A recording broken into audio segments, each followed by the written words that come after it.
travail. Et non, je me fais un solo date.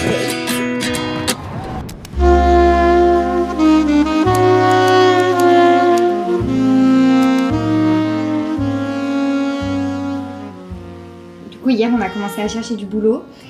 Et au bout de 3 heures de recherche, on a eu un appel pour du picking sur une ferme de courgettes. Et j'avoue, j'ai un peu paniqué parce que je sais pas pourquoi je me vois pas du tout faire du ramassage et du tri. J'avais trop de mauvais souvenirs quand j'étais plus jeune d'en faire.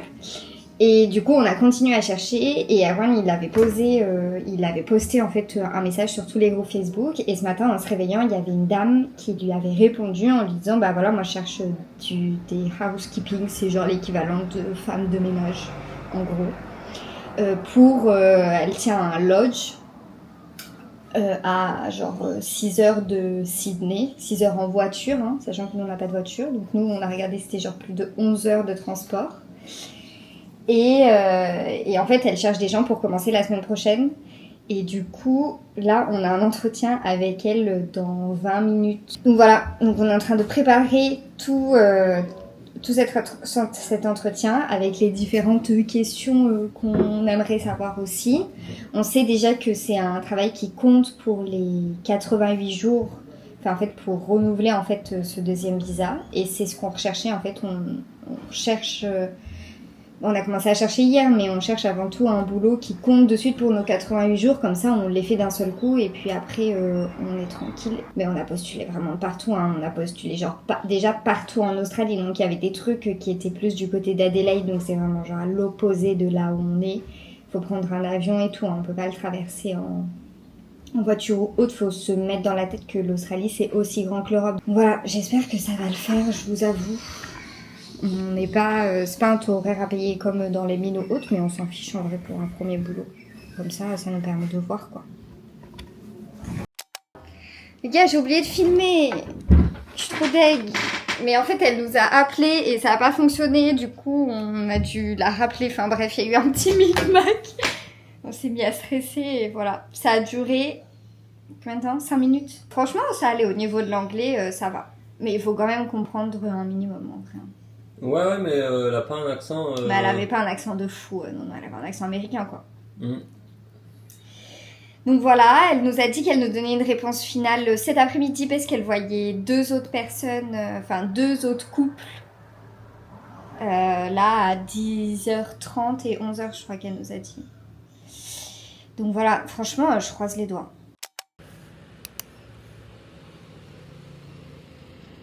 On vient de sortir d'un musée qui s'appelle le Hyde Park Barrack, qui est juste ici. Et en fait, c'est un musée qui est dans le centre-ville de Sydney. Et c'est hyper intéressant parce que déjà, c'est gratuit. Et en fait, il te donne un casque suivant ta langue et tu te balades à travers le musée. Et c'est hyper immersif parce que ça te raconte l'histoire de Sydney. Et en fait, Sydney, c'est une ville qui est hyper jeune parce qu'elle a été créée en 1815. Donc c'est une ville qui a un peu plus de 200 ans, ce qui est très très jeune. Et du coup, ça parle de toute la colonisation.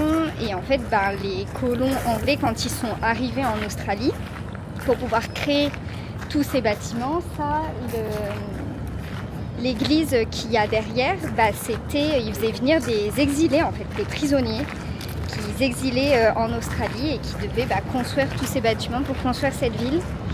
Et bref, et après ça raconte au fur et à mesure des années comment après ce bâtiment-ci par exemple, c'était à la base des prisonniers qui vivaient dedans, des forçats, et puis après une fois que tout ce système-là de l'histoire est parti, ça a été comme un hôpital pour les femmes.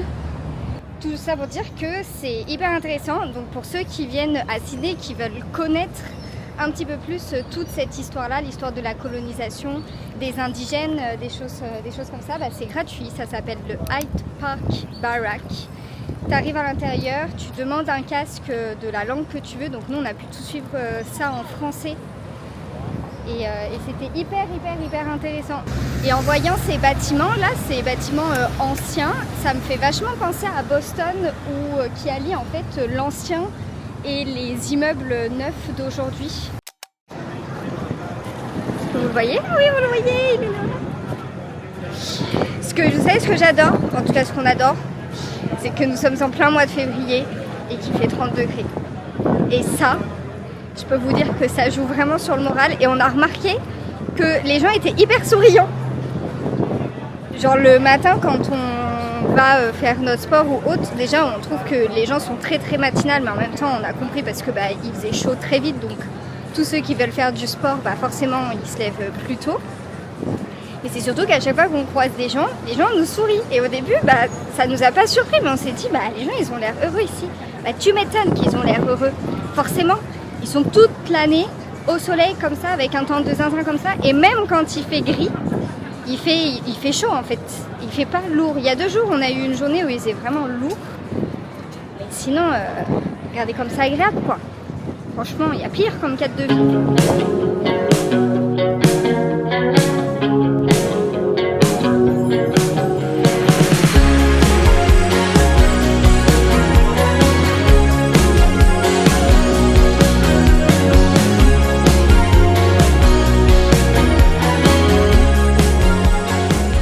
Je vous ai montré, mais en gros en bas de l'appartement, enfin de là où on vit, il y a une piscine. En fait c'est en se baladant les premiers jours qu'on a remarqué que il y a une piscine naturelle, parce que sur toutes les plages il y a des piscines naturelles, et c'est une des piscines que j'avais enregistrée sur TikTok.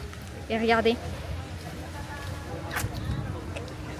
alors c'est trop stylé, et ça c'est l'eau de la mer. Et en fait bref, elle vient, donc c'est vraiment une piscine naturelle, ce qui fait que les gens peuvent se baigner. Et moi, tous les matins, à 6h30, 7h, je viens ici pour faire mon petit yoga. Parce que la dernière fois, j'ai voulu le faire dans l'herbe et il y avait un peu de pente. Du coup, là, je me mets là, il n'y a jamais personne. Genre, généralement, il y a 1 ou 2 personnes.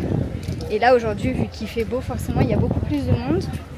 Mais en règle générale, genre, c'est ça le monde. C'est pas non plus, on se marche pas dessus ou autre.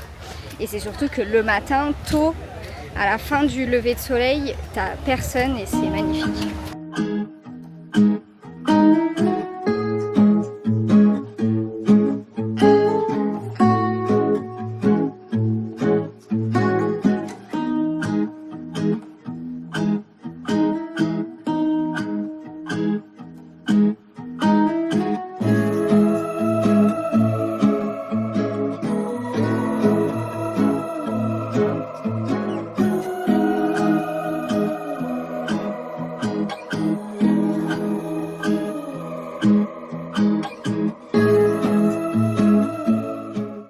On a trouvé un travail, on est trop contents. Il y a une dame qui a envoyé un message à Juan et qui lui a dit écoute, moi je travaille dans un lodge et on recherche un couple pour faire du housekeeping. Donc le housekeeping c'est en gros du ménage et ça compte pour les 88 jours. C'est situé en Nouvelle-Galles du Sud. On commence la semaine prochaine. On est content parce que ça compte en fait pour les 88 jours. Au moins on va les faire de suite et comme ça après si on veut se réinstaller à Sydney ou dans une autre grosse ville, on va pas être embêté à se dire ah mince, va falloir vite si on veut rester une 2e année faire ces 88 jours. Voilà, donc là on profite des derniers moments de Sydney. Par contre je trouve qu'il y a un truc auquel on parle pas assez à Sydney, c'est que tout est en pente, c'est hyper vallonné. Et en fait je le savais pas, en fait on le savait pas avant de venir vivre ici. Je peux pas souffler. Alors que je trouve que il faut quand même en parler. Sydney, c'est des pentes, des montées, des descentes tout le temps, mais beaucoup de montées, partout, tout le temps, dans tous les quartiers. Il n'y a pas un endroit où c'est plat. Le seul endroit où c'est plat, je dirais que c'est du côté de Manly et du comté de Bondi Beach, juste au niveau de la plage. De toute façon, les deux, c'est juste au niveau de la plage. Après, c'est que des montées, des descentes tout le temps. Je n'en peux plus. La dernière fois, on est allé là et j'avais pas pris ma caméra, donc j'ai pas pu filmer. Mais en gros, on est au niveau on est au City Market, ça s'appelle. C'est au niveau du quartier chinois. Et en fait, c'est un marché où il y a un espèce de plein de petits food trucks où tu peux manger vraiment toutes les spécialités. Donc il y a de l'italien, du japonais, du chinois, il y a même des boulangeries françaises, c'est vraiment super bon. Il y a plein de stands comme ça où c'est tous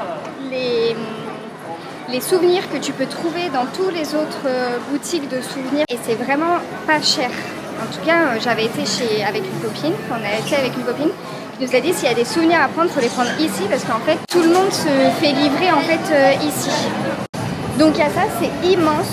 Genre tout le coin de boutique de souvenirs, c'est immense. Et il y a un autre coin avec des fruits et légumes. On a l'impression de rentrer à Rungis, tellement c'est grand. Donc il y a un coin de fruits et légumes, il y a un étage avec tout ce qui est boucherie, tout ce qui est poissonnerie. Et nous, on a pris par exemple quelques fruits la dernière fois et ils étaient genre trop bons. Du coup là, on est retourné pour en reprendre. Mais voilà, ça s'appelle City Market. Si jamais vous voulez manger, prendre des souvenirs, faire vos petites courses de primeur, et bah allez-y parce que c'est vraiment pas cher. Donc aujourd'hui, on a décidé de passer la journée du côté de Watson Bay. En fait, ce qui est trop agréable, c'est que vu qu'on a trouvé un boulot en seulement un jour, bah là on peut vraiment pleinement profiter de nos derniers jours à Sydney, à continuer de visiter la ville, faire des endroits. En fait, on n'est pas pressé par le temps où on se dit pas ok, bah ce matin, faut qu'on appelle, faut qu'on cherche, cet après-midi, on se donne à partir de telle heure, on bouge pour aller visiter ou autre. Là, on est vraiment hyper serein. Donc c'est vraiment agréable. En plus, ben là il fait pas beau, enfin c'est couvert, mais il fait quand même hyper chaud et hyper humide. Donc ce qui fait que être dehors c'est quand même hyper agréable.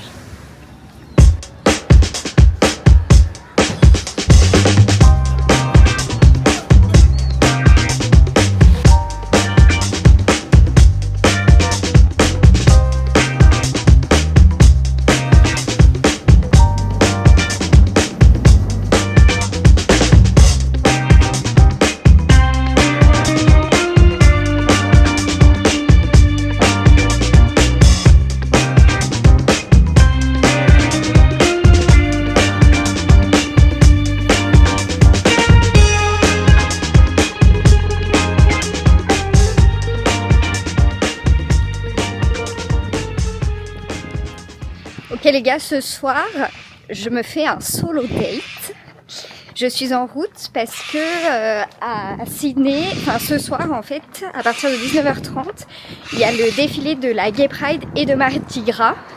Ils rassemblent ces deux événements en même temps. Et aujourd'hui, quand on s'est baladé dans les rues Sydney, il y avait plein de gens qui étaient déguisés et tout. Et apparemment, c'est vraiment un événement à ne pas manquer. Je vais voir comment ça se passe. Je vous emmène avec moi. Je pense qu'il va y avoir pas mal de monde. En tout cas, sur le site, il y avait tout un plan et tout pour... parce qu'il y a des rues forcément qui vont être fermées pendant le défilé. Et puis voilà quoi. Je vous emmène avec moi. Je suis trop contente parce que là je vais faire Sydney by night. Parce que depuis qu'on est arrivé, on fait Sydney la journée, mais on fait pas Sydney le soir à sortir un petit peu.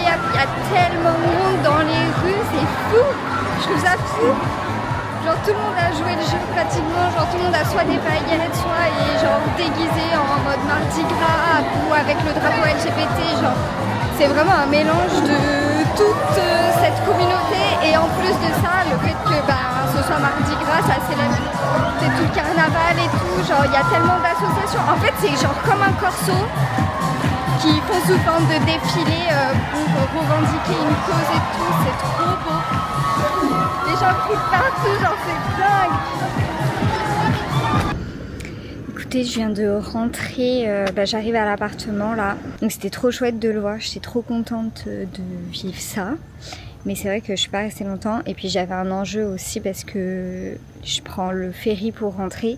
Et forcément, les ferries, les week-ends, il y en a un toutes les heures. Donc si t'en loupes un après, il faut attendre le prochain. Et puis là, j'étais sur les 2 derniers. Mais voilà, c'était trop chouette. Franchement, je le conseille. Ceux qui passent par Sydney à ce moment-là, faites-le. Parce que c'est vraiment trop stylé en fait. Il y a trop de monde, c'est trop bien. En fait, je me rends compte que j'ai pas du tout fait d'outro à ce vlog, donc merci d'avoir regardé cette vidéo. Si elle vous a plu, n'hésitez pas à aimer, à commenter et même à vous abonner parce que ça fait toujours plaisir. À l'heure où je vous parle, on a déjà quitté Sydney, mais je vous en parlerai un petit peu plus tard. Et puis moi, je vous dis à très vite. Bisous!